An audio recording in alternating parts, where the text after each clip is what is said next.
జగిత్యాల జిల్లా మండలం ఖైరీగూడెం పంచాయతీ కార్యదర్శిపై ఎంపీడీఓకు ఫిర్యాదు చేశారు.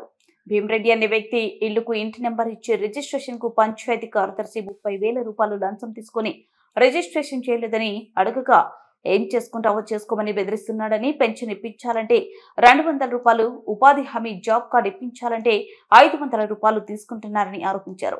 కార్యదర్శిని సస్పెండ్ చేసి మా డబ్బులు మాకు ఇప్పించాలని నిరసన వ్యక్తం చేశారు. అయితే ఎవరికి వెళ్ళకుండా ఇయ్యూరి చేద్దాం మీ పేరు మీద అని అన్నాడు. సెక్రటరీకి ఇచ్చినాం. సెక్రటరీ మా ఇంటికి వచ్చిండు అన్నట్టు, ఇట్లా రిజిస్ట్రేషన్ చేయించుకోర్రి అని వచ్చిండు. మా దగ్గర డబ్బులు లేవు, నేను చేయించుకోమని మేమన్నాం.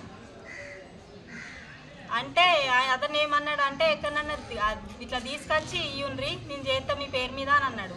ఇక మేము భూమి కొన్నాళ్ళ ఆయనతోటి గొడవ అయితే ఇక చేయించుకుందామని ఎరకలోళ్ళ దగ్గర తెచ్చి చేయించినాం అన్నట్లు. ఆయన ఇక 30,000 రూపాయలు ఇచ్చినాం. ఆయన మేము ఇయ్యలేము అని అన్నాడు ఒకసారి అడిగితే. మళ్ళీ ఇక ఇట్లా బెదిరిస్తుండు బాగా. మీకు పేపర్లు అన్నీ ముట్టినాయి, మేము పని నేను మొత్తం చేసినా మీరు చెయ్యలేరు అని అంటుర్రు. మీ మీదనే మేము తప్పుడు కేసు పెడతాము అని అంటుండ. ఆయన మీరు తప్పుడు పేపర్లు ఇచ్చిరని మీ మీదనే రివర్స్ కేసు పెడతాం మీ మీద అంటుండ. సార్ దగ్గరికి కూడా పోయినా కూడా ఆయనని మమ్మల్ని బెదిరిస్తుండు. ఇక్కడ ఏమటవాడికి పోయి బెదిరించారు. ఆ సెక్రటరీ చెప్తేనే వీళ్ళు మా ఊరోళ్ళు బెదిరిస్తారు. అదని చెప్పండి, వీళ్ళు ఎందుకు బెదిరిస్తారు? ఇట్లా మాతోటి ఎందుకు చెప్పలే, ఇట్లా ఈయనతోటి ఎందుకు చెప్పిన, వాళ్ళతోటి వీళ్ళతోటి చెప్తున్నావట అని అంటుండు. ఈ నర్సయ్య, సిపిఎల్ నర్సయ్య అన్నట్టు ఆయన అంటుండు. ఈ ఇష్యూ మీద నేను గత పోయిన సంవత్సరంలో 9వ నెల సమయం డేట్ ఐడియా లేదు, 9వ నెల 23వ తారీఖు అదే డేట్ విషయంలో జీవన్ రెడ్డి సార్ దగ్గరికి నేను ఏది 10 మంత్ బ్యాక్ అప్పుడు తీసుకపోతే ఇదే సెక్రటరీతో మా జీవన్ రెడ్డి సార్ మాట్లాడితే నేను చేసి పెడతా సారు, డబ్బులు వాపస్ ఇయ్యా, నేను తీసుకున్నది వాస్తవం, కాల్ రికార్డింగ్లు ఉన్నాయి తన దగ్గర అని తనే ఒప్పుకున్నాడు సార్. ఒకటి తను చేసి పెడతా అని చెప్పిండు, సార్కు మాట ఇచ్చేయండి. అప్పటికి వెళ్ళి ఇప్పటికీ ఏ పని చేయాలి. సో పని చేయక డబ్బులు కూడా రిటర్న్ ఇవ్వాలి. మేము ఇన్ని రోజులు తనకు టైం ఇచ్చినాం, అంటే దగ్గర 1 ఇయర్ దాకా టైం ఇచ్చినాం. ఇప్పుడు ఏంటి అని అంటే ఇప్పుడు కూడా చెప్తా అన్నాడు. మాకు ఎవరైనా నిలిచి చేసిన పాత్రికేయ మిత్రులు కావచ్చు, పేపర్ వాళ్ళు కావచ్చు, వాళ్ళని కూడా బ్లాక్ మెయిల్ ఇబ్బంది పెడుతుండు. కావున ఈయన మాతో కంటిన్యూషన్ అయితే జీవితాంతం మాకు గోసనే ఉంటుంది. ఏమన్నా అంటే అట్రాసిటీ అడ్డం పెట్టుకొని ఇష్టాన్ని నెపంతో ఇబ్బందుల పాలు చేస్తుండు. ఈ సెక్రటరీ మాకు వద్దు. నేను ఒక ఉప సర్పంచ్గా నా ఆవేదన నేను వ్యక్తం చేస్తున్నా.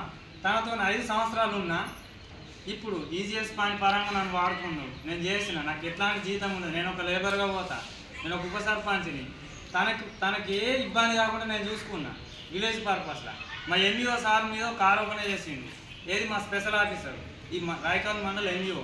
తన ప్రతి చెక్కుకు 2,000 రూపాయలు తీసుకొని సైన్ చేస్తలేడని చెప్పింది. ఇది మా స్కూల్ టీచర్తోనే అన్నాడు. ఇది మా ఎంఈఓ కూడా నేను చేరవేసిన ఈ వార్తను తనకు కూడా రేపు ఎల్లుండి యాక్షన్ తీసుకుంటా అంటుండు. ఒక ఎంఈఓ అంటే మండల్ బాసు, తనకు 1000 జీతం ఉంటుంది, 2,000కి ఎవరు అడగారు. ఇది సత్యం. సెక్రటరీ అంటాడు ఆరోపణలు చేసే ముందు కరెక్ట్ ఉండాలి, కానీ ఒక ఎంఈఓ స్థాయి అతన్ని అనడు కరెక్ట్ కాదు. ఎంఈఓ మాకు సహకరిస్తుండు, మా ఊళ్ళకి ఏమని ఏ తీర్మానం ఉన్నా ఏ పని ఉన్నా గిరిజనులు వాళ్ళకి తెలియక చేస్తారు. వెంకటేశ్వరు నువ్వు సరిదిద్దుకోవాలి, నువ్వు అన్నిటికి పోవద్దు అని ప్రతిదీ తన విశ్వసనీయంగా మంచిగా చెప్పిండు. కానీ అతని మీద లాస్ట్ మాకు మద్దతు ఇస్తుండని అపండాలు ఎత్తుండు. మాకు అక్కడ అమ్మ ఆదర్శ పాఠశాల కింద వర్క్ జరుగుతుంది సార్. అయితే అక్కడ ఆ వర్క్ నేనే కాంట్రాక్ట్ చేస్తున్నా.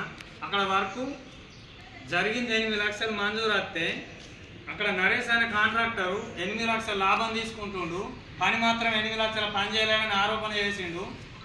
మరి సెక్రటరీ ఇస్తాడా బిల్లు? సంబంధిత ఏ రికార్డు చేస్తాడా? మరి సెక్రటరీ చేసి బిల్లు ఇస్తాడా? నాకు ఒక వర్క్ జరిగితే దానికి ఒక కే ఉంటాడు, డి ఉంటాడు, వాళ్ళు రికార్డ్ మెజర్మెంట్ ప్రకారం బిల్లు వస్తుందా? సెక్రటరీ 8 లక్షలు ఇష్యూ ఎట్లా చేస్తాడు? పల్లెటూరులో నాకు అగైనిస్ట్గా మా విలేజ్ ఎందుకు ప్రచారం చేస్తుండు దీని విషయంలో? దీనికి